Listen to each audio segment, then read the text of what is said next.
Welcome to bird media. నేను మీ పవన్ కృష్ణమూర్తి. హైదరాబాద్ ఒక పేరుంది, ఒక ఐకనిక్ నేమ్, విశ్వనగరం అని. అలాగే మినీ ఇండియా అని కూడా అంటాం హైదరాబాద్ని. భారతదేశంలో పర్టికులర్గా ఏదైనా ప్రాంతంలో వెళ్ళి జీవించగలం అన్నటువంటి నమ్మకం ఉండొచ్చు, ఉండకపోవచ్చు. కానీ ఎక్కడెక్కడి నుంచి అయినా సరే వచ్చి హైదరాబాద్లో హ్యాపీగా స్థిరపడిపోవచ్చు అనేటువంటి ఒక నమ్మకం వచ్చింది. నమ్మకం ఇచ్చినటువంటి నగరం. ముఖ్యంగా 2000 సంవత్సరం నుంచి తీసుకుంటే మనకు ఐటీ ఎవల్యూషన్ వచ్చిన దగ్గర నుంచి ఇతర రాష్ట్రాల నుంచి కూడా వచ్చి ఇక్కడ జీవిస్తున్నారు. దీన్నే వాళ్ళ మాతృభూమిగా, ఇక్కడే పుట్టాం, బర్త్ ప్లేస్ కింద చాలామంది భావిస్తూ ఉంటారు. కొత్తగా వచ్చినటువంటి వాళ్ళు కూడా అబ్బే ఇదంతా నార్మల్గా మాకు ఫెమిలియర్గా ఉంది, పెద్ద ఇబ్బంది ఏం లేదు అనేటువంటి ఆలోచన ఉంటుంది. చాలా డైవర్సిటీ ఉన్నటువంటి ఒక నగరం, ప్రపంచం మొత్తాన్ని కనెక్ట్ చేసేటువంటి ఒక అద్భుతమైనటువంటి నగరం. ఇది హైదరాబాద్కి ఉన్నటువంటి పేరు. ముఖ్యంగా హైటెక్ సిటీ ప్రాంతం తీసుకుంటే డెవలప్మెంట్ అంచెలంచెలుగా ఏ విధంగా జరిగింది అంటే ఒక నగరం ఎదుగుదల అనేదానికి గ్రాఫ్ చాలా క్లియర్గా మనకి ఎస్టాబ్లిష్ అవుతూ వస్తుంది. అలాంటి హైదరాబాద్కి ఈరోజు హైదరాబాద్ యువతే చెడ్డ పేరు తీసుకొస్తున్నారు ఖచ్చితంగా. ఒకప్పుడు హైటెక్ సిటీ ప్రాంతం అంటే ఎక్కడ చూసినా ఈ ఐటీ ఇంజనీర్లు కావచ్చు, లేదంటే ఐటీ ఎంప్లాయీస్ బేసిక్గా పనిచేసేవాళ్ళు, వాళ్ళ షిఫ్ట్ అయిపోయిన వెంటనే వచ్చి చక్కగా అక్కడ ఏమైనా ఉంటే టిఫిన్ చేసి చక్కగా మాట్లాడుకుంటూ వెళ్ళిపోయేవాళ్ళు. ఎక్కడ చూసినా కానీ ఒక డిస్కషన్ ఉండేది ఏంటంటే ఎప్పుడు ఫలానా కోర్స్ వస్తుంది, లేదంటే ఫలానా టెక్నాలజీ వస్తుంది, ఇందులో రిక్రూట్మెంట్స్ ఉన్నాయి, లేదంటే అక్కడ అలా ఉంది. ఇది కాకుండా వీకెండ్ వచ్చింది అంటే వీకెండ్ ఎక్కడికైనా ట్రిప్కి వెళ్ళాలి, ఎక్కడికి వెళ్ళాలి, ఏం చేయాలి, ఏ పబ్కి వెళ్ళాలి, లేదంటే ఏ క్లబ్కి వెళ్ళాలి, లేదంటే ఎటైనా టూర్ వెళ్దామా, ఏదైనా అడ్వెంచర్స్ క్లబ్కి వెళ్దామా. ఇది డిస్కషన్స్కి మాత్రమే అడ్డాగా ఉండేది. చాలా జనాలు ఉరుకులు పరుగులతో ఉండేవాళ్ళు, హ్యాపీగా ఎవరి పని వాళ్ళు చేసుకుంటూ వెళ్ళిపోయేవాళ్ళు.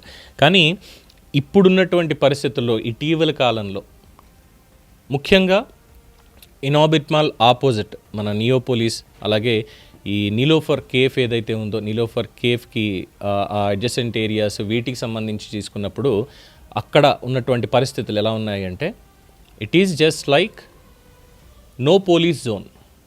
ఇక్కడ పోలీసులకు పని లేదు, ఇదంతా మా అడ్డ. రాత్రి అయ్యిందంటే చాలు, రాత్రి ఎస్పెషల్లీ నైట్ లైఫ్ అన్నట్టు. నైట్ లైఫ్ అంటే మనం అనుకోవచ్చు సరదాగా ఈ ఫుడ్ కోర్ట్స్ ఇవన్నీ ఉంటాయి, అక్కడికి వెళ్ళి ఆకలేస్తే 12 గంటలకు ఇడ్లీ దొరుకుతుందేమో, లేదంటే ఇక్కడికి వెళ్ళి తినేసి వద్దాం, ఈ టైప్. కానీ ఇక్కడ అది కాదు.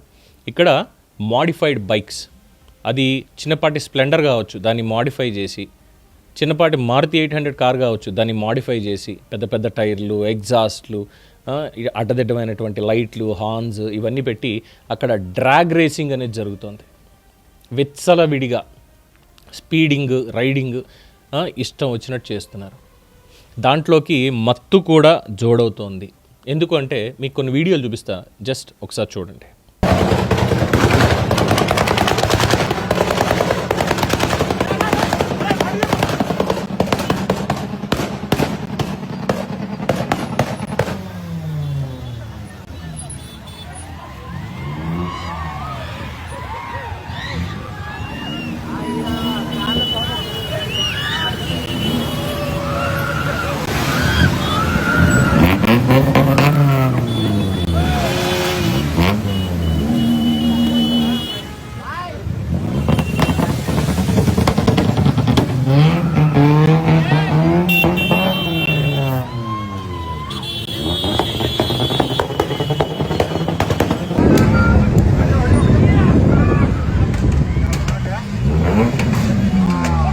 చూసారుగా హైదరాబాద్ కార్ రైడర్స్ వాళ్ళు చేసేటువంటి స్టంట్లు అక్కడ ఎగ్జాక్ట్గా ఆ నీలోఫర్ కేఫ్ ఆ రోడ్లోనే ఎంతమంది ఉన్నారు అనేది కూడా చూడండి.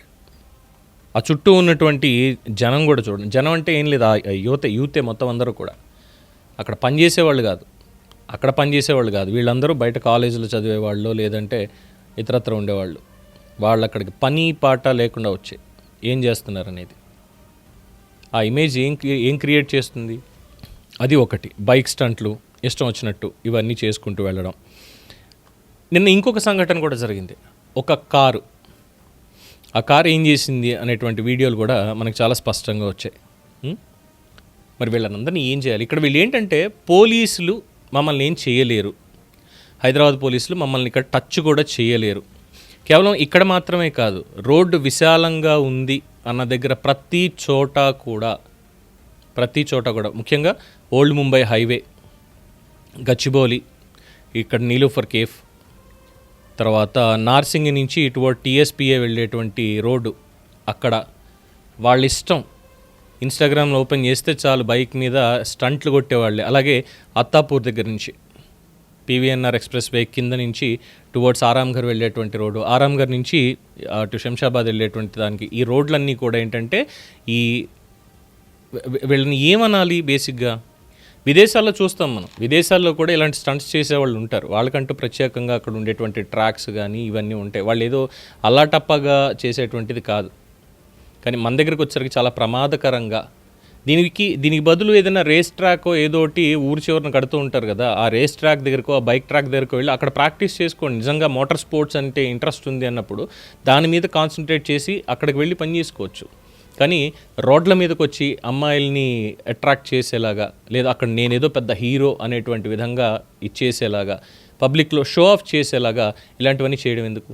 ఇది ఒకటైతే ఈ కార్ వీడియో, మనోడు వచ్చాడు మొత్తం రోడ్డుకి అడ్డంగా పెట్టాడు, డ్రిఫ్ట్ కొడుతున్నాడు ఇష్టం వచ్చినట్టు, పక్కనున్న వాళ్ళు ఓ అరుస్తూ ఇంకా ఒక ఉన్మాదంలో ఉన్నట్టుగా అరుస్తూ వీడియోలు తీసుకోవడాలు ఇవి చేయడాలు చేస్తున్నారు. సరే పోలీసులు వచ్చారు, మనోడు కనీసం బయటికి కూడా రాలేదు.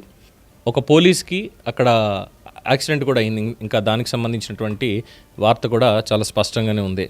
నాలెడ్జ్ సిటీలో డిగ్రీ విద్యార్థి కార్ రేసింగ్, నిందితుడి అరెస్ట్, మరో 3 మీద కేసు నమోదు. వీకెండ్లో IT corridor car race bike స్టంట్లకు వేదిక అవుతోంది.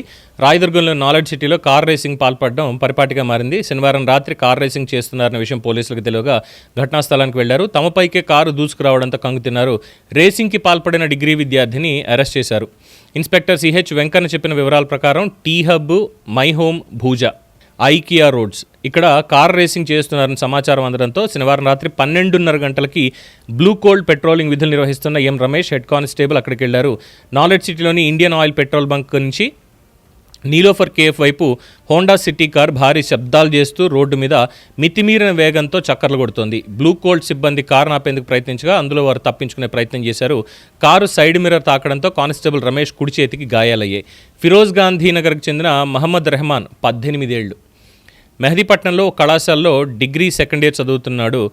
స్నేహితులతో కలిసి కార్ రేసింగ్కి వచ్చాడు. ప్రమాదకరంగా డ్రైవ్ చేసిన రెహమాన్ని పోలీసులు వెంబడించి అదుపులోకి తీసుకున్నారు. కారులోంచి పారిపోయిన ఓయాసిస్, అయాన్, వాసిముల మీద కేసు నమోదు చేశామని పోలీసులు తెలిపారు. కారు బైక్ రేసింగ్లకు పాల్పడితే కఠిన చర్యలు తప్పవు అని పోలీసులు హెచ్చరించారు.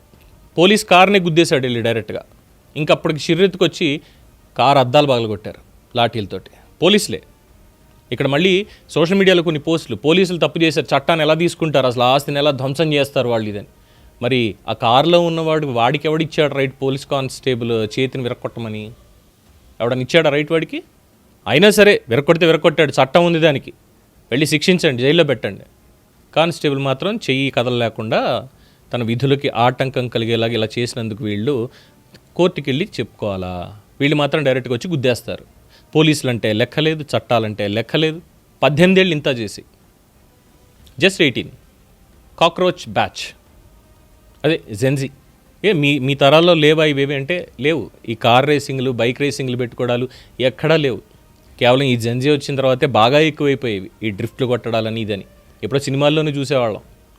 మహా అయితే ఎక్కడ ఏదైనా గ్రౌండ్కి వెళ్ళినప్పుడు ఎక్కడన్నా సరే వీలింగ్ చేసేవాళ్ళు. వీలింగ్ అంటే ఏం లేదు, ఎక్సలైట్ ఇచ్చి బండిని ఒక రౌండ్ తిప్పడం అంతే. సినిమాల్లో చూపిస్తారు కదా, అప్పట్లో అదొక్కటే ఫ్యాషన్. బండి మీద ఎక్కి 2 బళ్ళ మీద కాళ్ళు వేసుకొని ఎక్కి వెళ్ళడాలు ఈ సినిమాల్లోనే బాగుంటారా బాబు, లైఫ్లో బాగుండవు, ఎందుకంటే చాలా దెబ్బలు తిన్నాం కాబట్టి. కానీ ఇప్పుడు వాళ్ళు అలా కాదు, అన్నిటికీ తెగించేసి. ఈ తెగించేదేదో ఈ రేసింగ్లు వీటిల్లో కాకుండా ఇంకా సరికొత్తగా ఇన్నోవేషన్స్ వేటి మీదన్నా పెడితే భవిష్యత్తు బాగుంటుంది కదా. ఇప్పుడు ఏమైంది, కేసు నమోదైంది, అరెస్ట్ అవుతారు రేపు పొద్దున్న, దీనికి తగ్గట్టుగా చర్యలు ఉంటాయి, లైసెన్స్ రద్దు చేస్తారు, ఏమీ ఉండదు. ట్రీట్మెంట్ అయితే చాలా గట్టిగా కావాలి. ముందుగా ఇక్కడ తల్లిదండ్రులకి ఫలానా బైక్ నాకు కొనివ్వకపోతే చచ్చిపోతాను అని ఎవరన్నా అన్నారనుకోండి, కొడుకో కూతురో, చంపేసేయండి, దరిద్రం వదిలిపోతుంది, ఏమీ పర్వాలేదు. ఎందుకంటే ఆ కోరికతో అక్కడే పోతే వదిలిపోతుంది. కానీ మీరు పొరపాటున అయ్యబాబోయ్ నాకు పుట్టారు కొడుకో కూతురో, వాళ్ళని బంగారంగా చూసుకోవాలి అని చెప్పని చేతికి ఇలాంటి కాస్ట్లీ బైకులు అప్పో సొప్పో చేసి ఆ ఈఎంఐలు కట్టలేక వాళ్ళతో అమనాభూతులు తింటూ, పోన్లే నా కొడుకు వాడి ఇంట్రెస్ట్, వాడి ఇష్టమే నా ఇష్టం, వాడికి కావాల్సింది అలా చేయాలి, నా దగ్గర లేదు కదా ఎలాగో, నాకు ఎలాగో లేదు, నా కొడుకైనా ఉంటుంది అనేటువంటి జాలిపడే తత్వంతో కనుక కొనిచ్చారంటే వాడు నడిపి ఇలాంటి పనులన్నీ చేసి వాడి దెబ్బలు తగిలించుకోవడమే కాదు, వాళ్ళంటి వాళ్ళు ఇంకో 10 మందికి తగిలిస్తాడు. వాడి వల్ల ఇంకో 10 కుటుంబాలు నాశనం అయిపోతాయి. అందువల్ల ఆ 10 కుటుంబాల కంటే ఆ ఒక్కడ ఎక్కువ ఏం కాదు, కొనివ్వాల్సిన పని లేదు. Maybe I take back my word, చచ్చిపోతాన్న దగ్గర చంపేయండి అన్నాను కదా, అవసరం లేదు. ఏ కాలు చేయి తీసి కూర్చోబెట్టాడు ఇంట్లో, దట్ వుడ్ బి బెటర్. కళ్ళ ముందే ఉంటాడు చక్కగా. అంతేగాని ఇలా తీసుకొచ్చి ఇలా గుద్దిచ్చేయడాలు, కార్ రేసింగ్లు పెట్టి చంపేయడాలు అవసరం లేదు. ఇది వాళ్ళు వీళ్ళని లేదు, డబ్బులు ఉన్న వాళ్ళైనా సరే, మిడిల్ క్లాస్ అయినా సరే, ఇదంతా కూడా నడుస్తుంది. ఎవడో రెచ్చగొడతాడు, వీడి రెచ్చిపోయి వెళ్ళిపోతాడు, చివరాఖరికి ఇంటికి ఏం వస్తుందో కూడా తెలియనటువంటి పరిస్థితి. సో తల్లిదండ్రులతో ఈ విషయంలో ఖచ్చితంగా పొరపాటుని చెప్పడంలో ఏమాత్రం అతిశయోక్తి లేదు. ఇంట్లో మీరు ఒక బండి, అది ఏదైనా సరే మీరు కొనిచ్చారు అంటే దాని కండిషన్ ఎలా ఉంది ఏంటి అనేది చూసి యాజ్ ఇట్ ఈజ్గానే ఉండాలి. దాన్ని నేను మాడిఫై చేయించుకుంటా, దానికి ఇంత టైర్లు వేస్తా, లేదంటే దానికి హార్న్ పెడతా, దానికి ఇచ్చేస్తా, ఇంత స్పీడ్ వెళ్ళాలి, ఇలా ఉండాలి అని ఏమైనా తేడా వచ్చిందంటే బండిని అక్కడే తగలబెట్టండి, అప్పుడే మూసి కూర్చుంటారు. లేదంటే చాలా కష్టం. అండ్ దీనికి కఠినమైనటువంటి చట్టాలు కూడా కావాలి సార్. గౌరవ పోలీస్ డిపార్ట్మెంట్ వాళ్ళని కోరుతున్నాం. ఎందుకంటే ఈ స్పీడింగ్ దీనివల్ల ఎన్ని జీవితాలు నాశనం అయిపోతున్నాయి అనేది ప్రతిరోజు పేపర్ ఓపెన్ చేసినా, సోషల్ మీడియా ఓపెన్ చేసినా సరే చాలా క్లియర్ కట్గా కనిపిస్తున్నటువంటి అంశం. అందువల్ల దయచేసి ఆ మొత్తం ఏవైతే ఏరియాలు ఉన్నాయో రేసింగ్ నిషిద్ధం అని అక్కడ ఒక కెమెరా పెట్టేసేయండి, సర్వైలెన్స్కి. డు నాట్ రేస్ హియర్ అని చెప్పి ఒక మాట పెట్టేసి ఇమ్మీడియట్గా అది రికార్డ్ అవుతుంది. అయిన వెంటనే మీకు అలర్ట్ వచ్చేలాగా అక్కడికక్కడే వెహికల్ అక్కడ సీజ్ చేసేసి దాన్ని అక్కడ క్రష్ చేసేయండి. సైలెన్సర్లు, మాడిఫైడ్ సైలెన్సర్లు పెడితే బుల్లెట్లకి వాటికి బెంగళూరులోను అనేక చోట్ల కూడా వాటిని పీకేసి రోడ్డు మీద వేసి తొక్కిచ్చేస్తున్నారు కదా, అలాగా ఆ ఎంటైర్ వెహికల్ని అక్కడే క్రష్ చేసేయండి. అది ఇంకా బెటర్ ఆప్షన్ సార్. అది ఎవరైనా కావచ్చు. ఒకసారి హెల్మెట్ పెట్టుకోలేదా ఇంకోట, దట్స్ ఫైన్, అది ఓకే అక్కడ వరకు. దానికి ఫైన్ వేస్తారు, 100 రూపాయలు కట్టుకుంటాం, ఏం ఇబ్బంది లేదు. కానీ ఇలాంటి వాటి వల్ల, హెల్మెట్ పెట్టుకోకపోవడం వల్ల ప్రాణాలు పోవట్లేదండి ఎక్కువగా. ఇలాంటి కేసులు ఉన్నాయి చూసారా, వీటిలో పోయే ప్రాణాలు వాటికంటే ఎక్కువ. ఒక మధ్యతరగతి వాడు హెల్మెట్ పెట్టుకోకుండా పని చేసుకుంటూ ఎక్కడ పడితే అక్కడ ఆగుతూ పని చేసుకుంటూ వెళ్ళిపోతాడు. వాడు ఎక్కడ పడిపోడు, వాడికి బాధ్యత ఉంది, కుటుంబం అంటే ఒక భయం ఉంది, రేపన్న రోజు ఒక భయం ఉంది. సో దాంతో ఒళ్ళు దగ్గర పెట్టుకుని ఉంటాడు. కానీ వీళ్ళకి అలాంటివి ఏం లేవు. ఏమనైతే మా అమ్మ బాబు చూసుకుంటారులే, ఎవరన్నా గుద్దేశానా మా అమ్మ బాబు చూసుకుంటారులే, లాయర్ని పెట్టి ఏదో చేస్తారు, నాకేం పోయింది, ఏం పోదు. కానీ ఆ గుద్దేసిన తర్వాత ఎదుర్కొన్న గాయపడిన వాళ్ళు ఉంటారు సారా, వాళ్ళకి తోడంటే ఎవరు ఉండరు సార్. మీరు కేసు నమోదు చేయడం వరకు మాత్రమే ఉంటుంది. ఆ తర్వాత వాళ్ళ జీవితాలు ఎలా ఉన్నాయి అనేది కోకొల్లలు ఇప్పటికి ఎవరు పట్టించుకోరు. అలాంటివి కొన్ని లక్షల కేసులు ఉన్నాయి ఇలాంటి జరిగే దాష్టీకాలకి. సో పోలీసులు కూడా కఠినమైనటువంటి చర్యలు దీని మీద తీసుకోవాలని ప్రజలు కూడా కోరుకుంటున్నారు. అండ్ ఆ నీలోఫర్ కేఫ్ అక్కడ ఉన్నటువంటి ఆ ఏరియా, ఐకియా సెంటర్, ఇక్కడ క్లియర్ కట్గా రెడ్ జోన్ అని పెట్టేసేయండి.